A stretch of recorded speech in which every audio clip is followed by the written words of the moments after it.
Nah, di sini kita bisa melihat kalau memang musuh di perjanjian lama di perjanjian baru itu sama. Siapakah dia? Menarik ya, semakin dianiaya semakin banyak.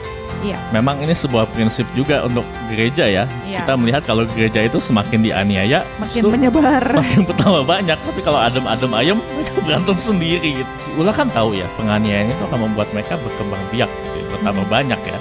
Tapi kenapa dia melakukan cara yang sama kepada gereja di perjanjian baru? Menurut kamu, apakah semua orang Kristen yang benar itu akan mengalami penganiayaan? Nah, kalau dikoneksi dengan zaman sekarang, mungkin ada ya. Ini kita juga suka ngomongin ya, ada beberapa pembicara-pembicara yang kadang-kadang hit and miss gitu ya. Ya. Kadang-kadang khotbahnya on point, sesuai dengan firman Firman, Tuhan ya. gitu kan. Tapi kadang-kadang Kenapa kayaknya ada yang salah ya. gitu? Kenapa uang atau apa? Ya, gitu kayaknya ada yang salah gitu ya dalam khotbahnya gitu. Apakah itu adalah sebuah petanda kalau orang ini adalah seperti Bileam?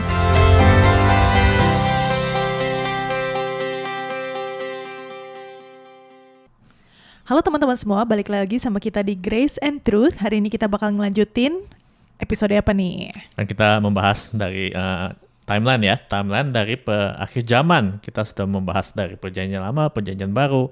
Lalu bagaimanakah Tuhan akan menutup zaman ini gitu kan. Kita belajar juga dari buku Wahyu ya. Kamu masih ingat aja apa yang kita sudah pelajari kemarin? Gereja Efesus. Gereja Efesus yang kehilangan kasih mereka yang mula-mula ya.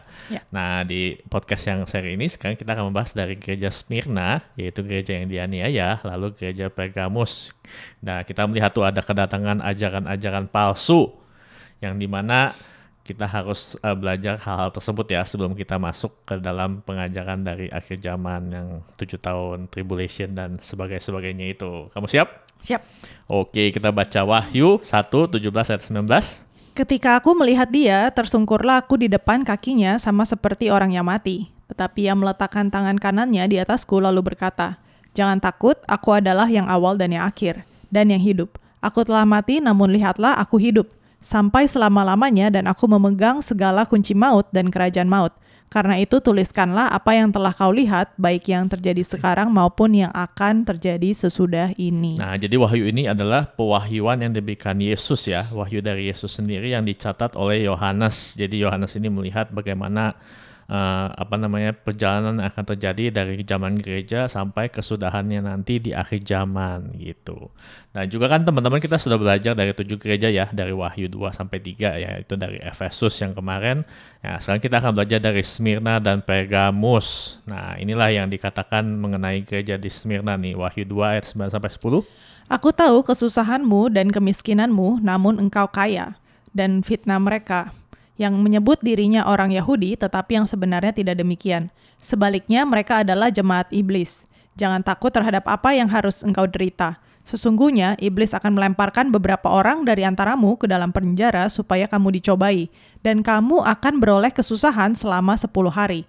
Hendaklah engkau setia sampai mati, dan aku akan mengaruniakan kepadamu mahkota kehidupan. Wah, jadi setelah kita melihat gereja mula-mula itu mereka hold fast to the doctrine gitu ya, dan juga mungkin terjadi persebaran karena mereka ini suka bekerja dalam pekerjaan Tuhan, yang walaupun Tuhan menghardik mereka kalau mereka ini kehilangan kasih mereka yang mula-mula ya.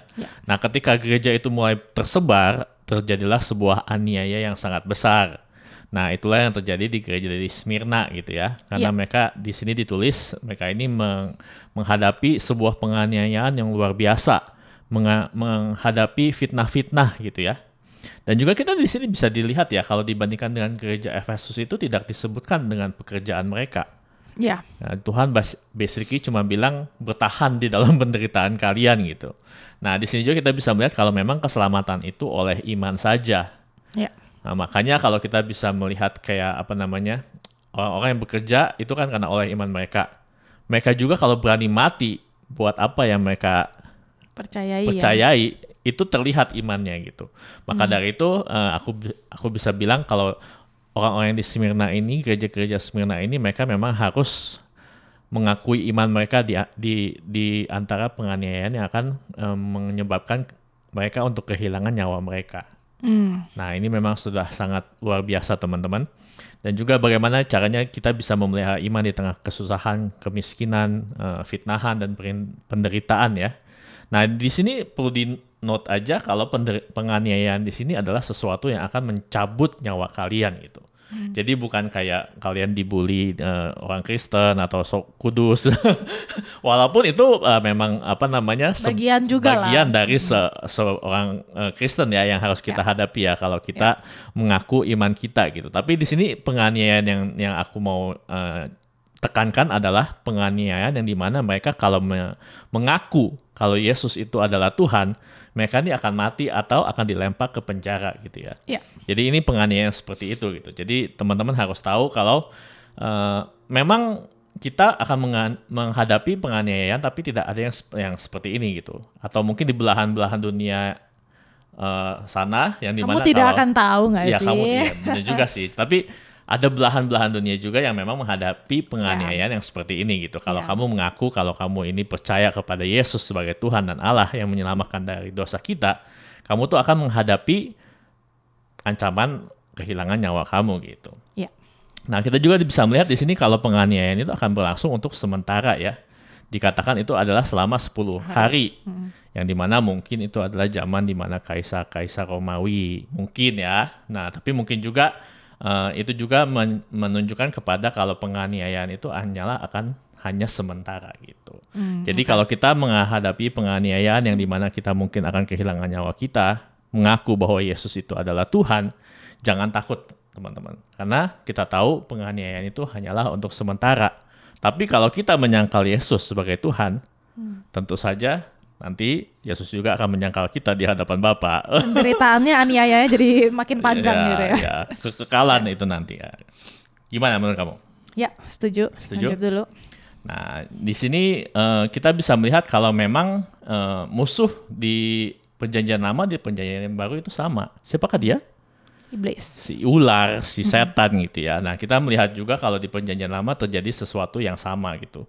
Kalau si iblis ini mencoba untuk membunuh banyak orang, penganiayaan yang sangat luar biasa yang kita bisa lihat dari zaman Musa ketika dia lahir ya. Kita baca di Keluaran 1 ayat 8-10. Kemudian bangkitlah seorang raja baru memerintah tanah Mesir yang tidak mengenal Yusuf. Berkatalah raja itu kepada rakyatnya, bangsa Israel itu sangat banyak dan lebih besar jumlahnya daripada kita. Marilah kita bertindak dengan bijaksana terhadap mereka supaya mereka jangan bertambah banyak lagi dan jika terjadi peperangan jangan bersekutu nanti dengan musuh kita dan memerangi kita lalu pergi dari negeri ini. Nah, teman-teman kalau tahu cerita dari perjanjian lama itu kan Abraham, Ishak dan Yakub ya. Lalu memiliki 12 anak kan. Lalu Yusuf kan dibuang di Mesir kan. Lalu karena penyertaan Allah yang luar biasa, di Mesir dia bisa menjadi Perdana Menteri, orang kedua di Mesir ya, yang dimana lalu dia membawa keluarganya di tengah kelaparan yang luar biasa waktu itu di zaman itu. Jadi semua keluarga Yusuf dari Yakub yaitu Israel dan 12 anak-anaknya itu move ya ke negeri Mesir. Lalu mereka bertambah banyak di tanah Mesir dan dikatakan di sini kalau datanglah seorang raja yang tidak mengenal Yusuf. Lalu mereka mulai takut karena melihat bangsa Israel itu jumlahnya menjadi semakin lebih banyak daripada orang-orang Mesir sendiri. Lalu mereka memiliki sebuah pikiran untuk membunuh orang-orang ini gitu supaya mereka kalau terjadi peperangan tidak memberontak ya, dibilangnya begitu. Terus dikatakan lagi? Sebab itu pengawas-pengawas Rodi ditempatkan atas mereka untuk menindas mereka dengan kerja paksa. Mereka harus mendirikan bagi Firaun kota-kota perbekalan yakni Pitom dan Raamses. Tetapi makin ditindas, makin bertambah banyak dan berkembang mereka sehingga orang merasa takut kepada orang Israel itu. Nah ini menarik ya, semakin dianiaya semakin banyak. Iya. Memang ini sebuah prinsip juga untuk gereja ya. Kita melihat kalau gereja itu semakin dianiaya, makin menyebar, makin bertambah banyak. Tapi kalau adem-adem ayam, mereka berantem sendiri gitu. Iya, betul. Jadi di sini memang adalah sebuah prinsip yang sama juga ya, di mana kalau semakin ditindas atau semakin dianiaya, orang pilihan Tuhan itu memang akan semakin gencar ya gitu. Gencar ya untuk percaya kepada imannya dan juga untuk menyebarkan firman Tuhan itu sendiri gitu. Iya. Lalu dikatakan? Lalu dengan kejam orang Mesir memaksa orang Israel bekerja dan memahitkan hidup mereka dengan pekerjaan yang berat, yaitu mengerjakan tanah liat dan batu bata dan berbagai-bagai pekerjaan di padang. Ya, segala pekerjaan yang dengan kejam dipaksakan orang Mesir kepada mereka itu. Ya, jadi kita melihat mereka ini memang dianiaya ya, orang-orang pilihan Tuhan di Perjanjian Lama. Ya. Nah, itu juga sesuatu yang dilakukan oleh si ular pada saat Perjanjian Baru. Dia mencoba untuk membunuh banyak orang-orang percaya. Nah, teman-teman harus ingat kalau memang kita ini memang menghadapi musuh yang sama. Ya. Dan juga memang sangat menarik adalah caranya si ular itu memang untuk menganiaya orang-orang pilihan Tuhan. Jadi kalau kita menghadapi penganiayaan, kita tidak boleh takut dan juga kita harus percaya kalau memang penganiayaan itu hanyalah untuk sementara gitu. Ya. Nah, di sini aku mau bertanya sih kayak, kenapa si ular kan tahu ya penganiayaan itu akan membuat mereka berkembang biak gitu, bertambah banyak ya. Tapi kenapa dia melakukan cara yang sama kepada gereja di Perjanjian Baru? Soalnya kalau makin dianiaya, dia harusnya belajar dong dari Perjanjian Lama. Oh, nih orang umat Tuhan ini semakin dianiaya akan semakin banyak gitu ya. Ya. Karena Tuhan justru memberkati mereka. Ya. Tapi kenapa si ular melakukan cara yang sama di Perjanjian Baru? Menurut kamu kenapa? Ya. Satu, menurut aku iblis emang karakternya begitu gitu. Jadi dia kayak in a sort of way dia cannot help it karena itu adalah naturnya dia, itu Karena satu. dia ini kejam dan ini ya, Itu naturnya. mau membunuh dan membinasakan. Dua sekalian Tuhan pakai gitu Nah, untuk kebaikan gereja. gereja ya supaya bertambah banyak ya. Iya, dua-duanya. Nah, ini juga memang aku yang aku bilang juga memang mirip ya. Memang setan itu kejam dan jahat. Memang dia itu mau membunuh dan membinasakan gitu. Tapi juga salah satu yang aku mau ini juga point out itu adalah memang Tuhan itu adalah satu-satunya yang tahu kalau orang itu selamat atau tidak. Si setan kan nggak tahu kan. Mungkin juga ada orang-orang yang mengaku sebagai orang Kristen, tapi sebenarnya bukan orang yang benar percaya. Tapi kita bisa benar-benar tahu kalau orang itu percaya kalau dia sampai akhir. Iya, kalau dia dianiaya, dia diancam akan mati, tapi dia tetap percaya. Nah, makanya menurut aku juga penganiayaan memang adalah salah satu cara untuk bisa Sifting menyaring ini benar-benar orang percaya atau tidak gitu. Jadi menurut aku sih ini. Jadi menurut aku adalah kenapa si setan masih melakukan cara yang sama di Perjanjian Baru adalah karena supaya dia bisa menyaring siapa yang benar-benar percaya atau tidak gitu. Buat apa dia saring? Ya supaya memang pekerjaannya jadi lebih mudah dong. Kalau misalnya dia harus menggoda orang-orang yang sebenarnya bukan orang-orang yang benar percaya, ya ngapain kan buang-buang waktu.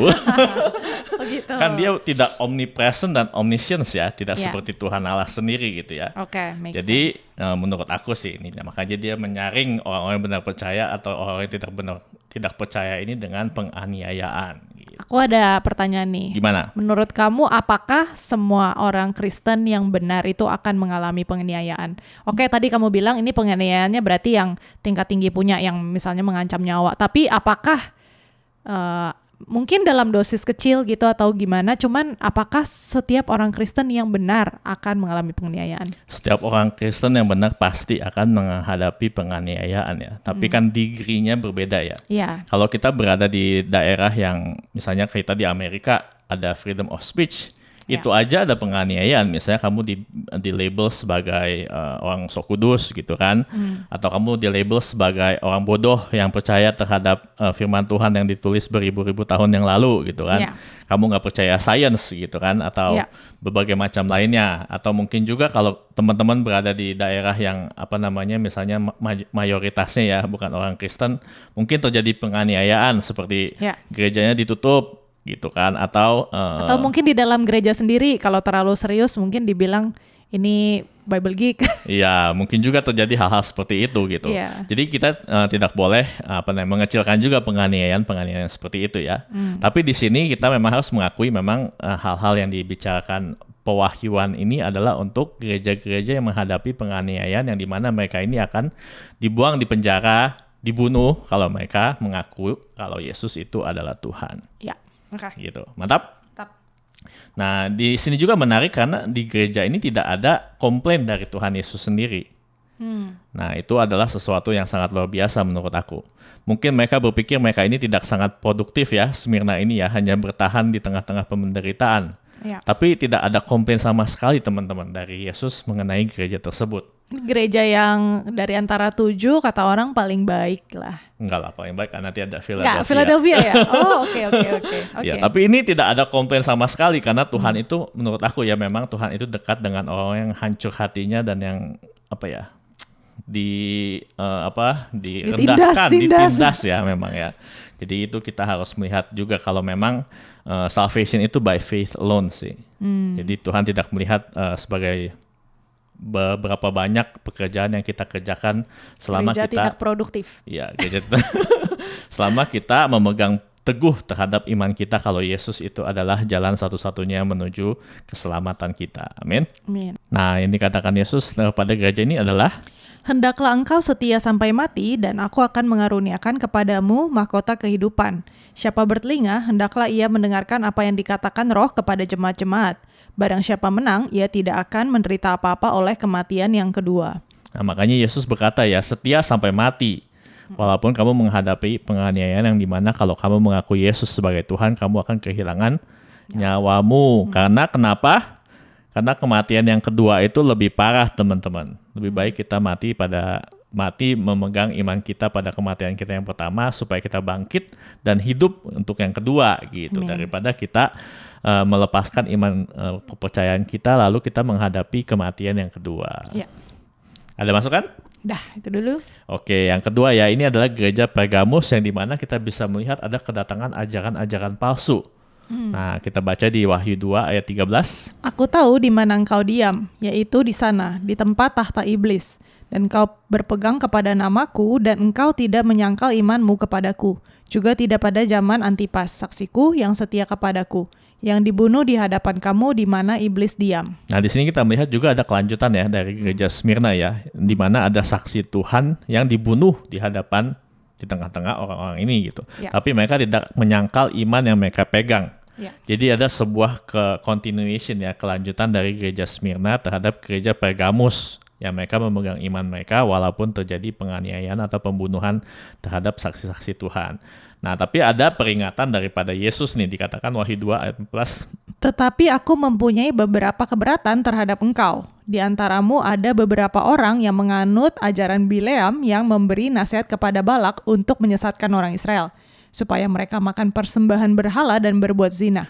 Demikian juga ada padamu orang-orang yang berpegang kepada ajaran pengikut Nikolaus. Nah, di sini dikatakan ada beberapa. Jadi mulai ada penyusup-penyusup yang tidak diundang yang memegang doktrin-doktrin yang salah gitu ya. Ya. Nah, kalau di-compare dengan gereja di Efesus, makanya itu mereka memegang doktrin-doktrin dan menjaga doktrin-doktrin yang benar gitu. Ya. Tapi setelah mungkin terjadi sebuah penganiayaan yang sangat luar biasa, makanya mungkin orang-orang mulai berkata, udahlah lebih baik kita damai gitu ya. Jadi mulai inklusif memanggil orang-orang yang sebenarnya memegang ajaran yang salah yang membuat mereka itu menjadi berbuat zina dan menyembah berhala. Supaya diterima nih, mungkin kayak gereja-gereja progresif. Supaya diterima gitu ya. Jadi mungkin pada saat itu juga orang-orang sudah sangat capek ya dengan penganiayaan, mereka mau menerima dan diterima oleh orang-orang, makanya mulai datanglah penyusup-penyusup yang memiliki pengajaran-pengajaran yang salah. Gitu. Nah, siapakah Bileam ini yang dijelaskan di Wahyu 2 ayat 14 sampai 15 ini? Kamu tahu nggak Bileam? Nggak. Bileam ini adalah nabi yang kita lihat ya di Bilangan. Bilangan 22 sampai 24, teman-teman bisa baca sendiri. Jadi pada saat itu ada bangsa Israel kan sudah keluar dari tanah Mesir. Lalu mereka melewati padang gurun ya. Lalu mereka tidak mau masuk ke tanah perjanjian, makanya Tuhan menghukum mereka untuk berputar-putar di padang gurun gitu. Lalu terjadilah Raja Moab ini tuh sangat takut dengan orang Israel ini. Namanya itu Balak, teman-teman. Nah, Balak ini memanggil Bileam yang notabene-nya itu adalah nabi. Tapi nabi bukan dari bangsa Israel. Tapi orang-orang tahu dia ini memang bisa berbicara sesuai dengan kehendak Tuhan. Nah, bahkan kalau teman-teman menyaksikan podcast kita, nubuatan mengenai bintang yang akan bintang yang akan Majus. muncul ya, bintang yang akan muncul ketika Mesias itu datang, ini tuh dari Bileam. Jadi sebenarnya Bileam ini memang ada kata-kata Tuhan yang keluar dari mulutnya gitu. Ya. Nah makanya ketika Raja Moab ini, si Balak ini bilang kepada Bileam untuk mengutuk bangsa Israel, Ya. dia tidak keluar kutukan, tapi keluar sebuah berkat, blessing kepada bangsa Israel. Makanya dia sangat marah gitu. Nah Bileam juga berkata kalau dia tidak bisa mengucapkan hal-hal yang tidak ditaruh Tuhan Allah di mulutnya gitu. Jadi memang Ya. dia berkata-kata yang benar Oke. pada saat itu. Ya. Jadi pada saat itu dia berkata-kata yang benar sesuai dengan kehendak Tuhan. Bahkan dia menubuatkan Mesias itu datang dan akan muncul bintang gitu ya. Ya. Nah itu sangat luar biasa di bilangan 24 sampai 17. Tapi apakah yang diucapkan di Wahyu 2 ayat 14 sampai 15 ini yang memberikan nasihat kepada Balak untuk menyesatkan orang Israel? Nah, ini terjadi di bilangan 31 ayat 15 sampai 16. Coba dibaca. Dan Musa berkata kepada mereka, "Kamu biarkankah semua perempuan hidup? Bukankah perempuan-perempuan ini atas nasihat Bileam menjadi sebabnya orang Israel berubah setia terhadap Tuhan dalam hal Peor, sehingga tulah turun ke antara umat Tuhan?" Nah, jadi sebenarnya Bileam ini mencintai uang. Kenapa dia mau mengutuk bangsa Israel? Tentunya karena ada posisi dan uang yang datang dari Raja Moab tentunya kan, si Balak gitu kan. Tapi yang awal-awal dia tidak bisa mengutuk bangsa Israel karena Tuhan menaruh kata-kata berkat di mulutnya. Nah, tapi setelah itu Bileam memberikan nasihat kepada Balak bagaimana caranya supaya Tuhan Allah bangsa Israel itu against Ya. dengan bangsa Israel. Ya. Yaitu dengan membuat perempuan-perempuan dari Moab yang menyembah berhala untuk Hasut. menghasut, menggoda, mungkin lebih tua, Begitu. Ya. menggoda bangsa Israel supaya mereka ini berbuat zina dan juga menyembah berhala mereka. Ya. Nah itulah yang terjadi, dan kalau teman-teman mau baca itu ada di bilangan berapa ya, aku lupa. Pokoknya bilangan sebelum-sebelumnya gitu ya. Terjadi di Baal Peor ini, makanya Tuhan menghukum bangsa Israel dengan perbuatan mereka yang mereka berzinah dan menyembah berhala tersebut. Ya. Nah itulah yang terjadi, makanya kalau kita melihat misalnya perjanjian lama kok membunuh perempuan-perempuan, ini sebenarnya ada sebabnya pada zaman itu gitu. Jadi perempuan-perempuan itu digunakan sebagai taktik perang. Ya. Mungkin juga itu digunakan sekarang gitu, anak-anak digunakan untuk taktik perang, perempuan-perempuan untuk digunakan taktik perang. Itu adalah sebuah kekejian ya, sebuah yang jahat ya untuk melakukan hal tersebut menurut aku.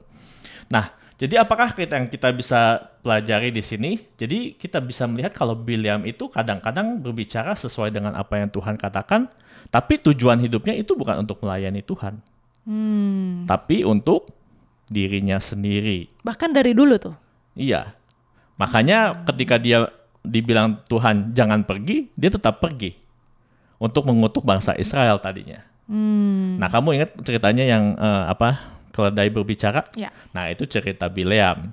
Ketika dia mau pergi untuk mengutuk bangsa Israel, ada malaikat yang berdiri gitu kan, mau membunuh Bileam.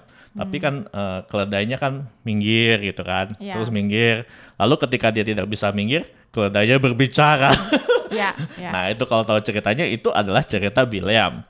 Jadi Bileam ini memang walaupun dipakai Tuhan untuk berbicara sesuai dengan kehendak Tuhan, tapi tujuan hidupnya bukan untuk melayani Tuhan, tapi untuk melayani dirinya sendiri. Nah kalau dikoneksi dengan zaman sekarang, mungkin ada ya, ini kita juga suka ngomongin ya, ada beberapa pembicara-pembicara yang kadang-kadang hit and miss gitu ya. Ya. Kadang-kadang khotbahnya on point, sesuai dengan firman Tuhan gitu kan. Tapi kadang-kadang kayaknya ada yang salah ya. Gitu. Kenapa uang atau apa? Iya, gitu, kayaknya ada yang salah gitu ya dalam khotbahnya gitu. Apakah itu adalah sebuah pertanda kalau orang ini adalah seperti Bileam? Nah, tidak mau mencoba untuk The spirit of Bileam, kalau nggak tahu. Ya, tapi kita harus hati-hati teman-teman. Ini juga dulu kan aku juga berkhotbah ya, dan aku tahu memang sangat sulit untuk bisa selalu on target gitu ya. Kayak dalam khotbah kita tuh bisa selalu on target dan bisa sesuai dengan firman Tuhan. Karena perlu diakui memang semua pengkhotbah atau pendeta itu akan memiliki paradigma mungkin yang berbeda. Ya. Atau mungkin mereka Ada biasnya sendiri juga ya, mungkin ada pandangannya sendiri yang tidak sesuai dengan firman Tuhan. Tapi jujur aja menurut aku memang tugas seorang pendeta atau pengkhotbah itu bukanlah untuk menceritakan atau menjelaskan paradigmanya sendiri. Tapi apa yang ditulis oleh firman Tuhan. Iya. Nah, ketika dia menggunakan paradigmanya sendiri, itu akan mulai berbahaya tuh. Iya. Karena mungkin aja ada pengalaman-pengalaman pahit dalam hidupnya yang dia ceritakan gitu kan. Atau sesuatu yang tidak sesuai dengan firman Tuhan yang dia khotbahkan, yang dia anggap kebenaran walaupun tidak ada di dalam firman Tuhan. Iya. Gitu. Menurut kamu gimana? Menurut kamu, jadi bagaimana seorang pengkhotbah itu bisa memastikan bahwa hal itu tidak terjadi dalam khotbahnya menurut kamu? Makanya menurut aku memang itu sangat penting ya untuk berkhotbah secara eksposisi. Dan juga exegetical ya. Jadi sesuai dengan apa yang teks itu katakan gitu. Iya, bukan sesuai hati kita pada saat itu. Iya, bukan sesuai dengan hati kita pada saat itu atau topikal yang mau kita tegur kepada jemaat. Ya. Karena itu sindir. Iya, karena itu mungkin ada motivasi. Ya, motivasinya jadi lebih tidak teruji ya. Betul, dan juga kita sangat bersyukur di gereja kita yang sekarang ini mereka tuh go through the books itu chapter by chapter ya. Nah, menurut aku itu adalah salah satu cara di mana orang tersebut itu tidak bisa mengelit dari mengelit dari sebuah topik-topik tertentu. Iya, nggak bisa lari dari sebuah topik yang sulit. Iya, gitu. dari topik-topik yang tidak mau bahas gitu kan. Iya. Nah, jadi kalau teman-teman melihat begini kan teman-teman tidak bisa bilang aku mau mencoba untuk point out seseorang gitu kan. Karena kita sudah membahas Efesus sebelumnya. Iya. Nah, inilah yang kita lakukan itu adalah secara order ya. Jadi kita tidak berkehendak untuk menyindir salah satu seseorang gitu dari sebuah message yang diberitakan. Ya, nah, ini di sini sebenarnya kita bisa melihat kalau pada zaman Pergamos ini mereka ini belum menjadi leader. Nanti di setelahnya gereja setelah Pergamos ini kita melihat mereka menjadi leader. Mereka ini siapa? Yang orang-orang yang ini Bileam dan lain-lain ini. Ya, mereka yang menghasut orang-orang untuk menyembah berhala dan jatuh ke dalam sexual immorality atau perzinahan. Nah, kalau sudah menjadi teacher atau elder itu nanti sudah di gereja setelahnya. Tapi memang ini adalah sesuatu yang kita harus hati-hati, teman-teman. Jangan sampai kita disusupi oleh orang-orang yang menganut pengajaran-pengajaran yang lain yang tidak sesuai dengan firman Tuhan, tidak sesuai dengan the gospel, tidak sesuai dengan canonical Alkitab yang ada sekarang ini. Kalau udah menyusup, langsung kita berhentikan gitu ya. Langsung kita tegur, langsung kita luruskan ya pengajaran-pengajaran yang salah tersebut. Ya. Jadi harus hati-hati, jangan sampai kita memiliki ide-ide atau pengatutan yang tidak sesuai dengan firman Tuhan, itu yang hit and miss gitu. Ya. Mantap? Siap. Nah, makanya dikatakan kepada gereja ini Wahyu 2 ayat 17. Siapa bertelinga, hendaklah ia mendengarkan apa yang dikatakan Roh kepada jemaat-jemaat. Barang siapa menang, kepadanya akan kuberikan dari mana yang tersembunyi. Dan aku akan mengaruniakan kepadanya batu putih yang di atasnya tertulis nama baru, yang tidak diketahui oleh siapapun, selain oleh yang menerimanya. Nah, makanya kita harus menang dari kedatangan ajaran-ajaran palsu ini tersebut ya. Dan mana putih ini menurut aku adalah sebuah firman Tuhan yang memang murni ya dari surga sendiri gitu. Jadi kita memang harus berusaha sebisa mungkin untuk menjaga pikiran kita dan hati kita untuk bisa menjaganya sebagai ajaran yang benar gitu. Jangan sampai kita mengambil dari filosofi dunia atau mengambil dari pengalaman-pengalaman orang yang tidak sesuai dengan firman Tuhan. Tapi kita harus mendasarkan hidup kita itu memang harus sesuatu yang murni dari firman Tuhan. Ya. Gitu. Tips dan trik gimana untuk menjaga kemurnian bahwa kita tuh hanya firman Tuhan saja yang kita pegang dalam hidup kita. Itu tips dan trik gimana tuh? Ya, aku kan lagi ambil hermeneutics ya. Jadi itu adalah sebuah bagaimana cara menginterpretasikan Alkitab. Ini menarik, gurunya bilang begini. Ya, kalau kamu mau tahu caranya bagaimana kita bisa menginterpretasi Alkitab dengan benar, harus baca. Aku ingat. Iya, harus dibaca katanya. Karena bagaimana kita bisa menginterpretasikan buku yang tidak pernah kita baca. Nah, itu memang salah satu yang paling penting dalam kehidupan kekristenan kita adalah membaca firman Tuhan. Jangan sampai kita mengambil kebenaran-kebenaran dari Facebook feed atau Instagram Reel atau TikTok. Aduh. Lalu digunakan di khotbah gitu. Nah, itu yang berbahaya ya. Jadi sebenarnya memang kita harus membaca firman Tuhan. Iya. Dan juga sebenarnya memang Bible study ya, kayak Bible study book itu memang sangat-sangat penting juga kalau teman-teman mau cari yang bagus gitu kan, seperti kita pakai apa ESV Bible Study itu NKJV. ya itu memberikan background buku-buku yang dimana itu sangatlah penting. Kenapa surat-surat ditulis, kenapa buku-buku profetik ditulis, dan juga background dari misalnya Musa atau Hakim-Hakim, Chronicles, Ezra. Sebenarnya itu memang sangat penting. Kenapa? Kalau kita membaca tanpa mengetahui background kenapa mereka ditulis, itu kita akan seperti tidak ada jembatan ya untuk mengetahui kenapa buku itu ditulis. Baca konteksnya secara keseluruhan. Ya, mungkin awal-awal pertama kali kita baca awal-awal masih susah gitu. Ini susah, apa? Ya. Tapi the more we read, the more kita ngikutin alurnya, makin lama akan makin jelas ya. Dan itu juga salah satu alasan kenapa kita membuat timeline ya. Podcast kita yang pertama-tama ini kita menjelaskan banyak mengenai timeline dari Perjanjian Lama, Perjanjian Lama, terus ke Perjanjian Baru sampai kita mau masuk ke akhir zaman, supaya teman-teman itu tahu kalau memang Tuhan itu sudah mengatur sedemikian rupa supaya semuanya itu menunjukkan kepada Yesus gitu. Yang memang kalau Tuhan itu tidak maha kuasa dan luar biasa, tidak mungkin itu bisa terjadi planning itu gitu. Luar biasa sekali. Setuju. Ada lagi? Dah, itu aja. Mau doa? Oke, mari kita berdoa. Tuhan Allah Bapa kami dalam surga, kami mengucap syukur Tuhan untuk firman-Mu. Mengucap syukur Tuhan kalau Engkau tahu mungkin di antara kami yang mendengarkan kami berada di penganiayaan. Hamba mau berdoa Tuhan supaya kami tetap berpegang teguh terhadap iman keselamatan kami. Kalau Engkau adalah satu-satunya Allah penebus kami yang hidup, yang akan memberikan kami kebangkitan dari kematian, dan kami mau berdoa supaya kami Tuhan terus berpegang teguh terhadap iman kami di antara penganiayaan ya Bapa.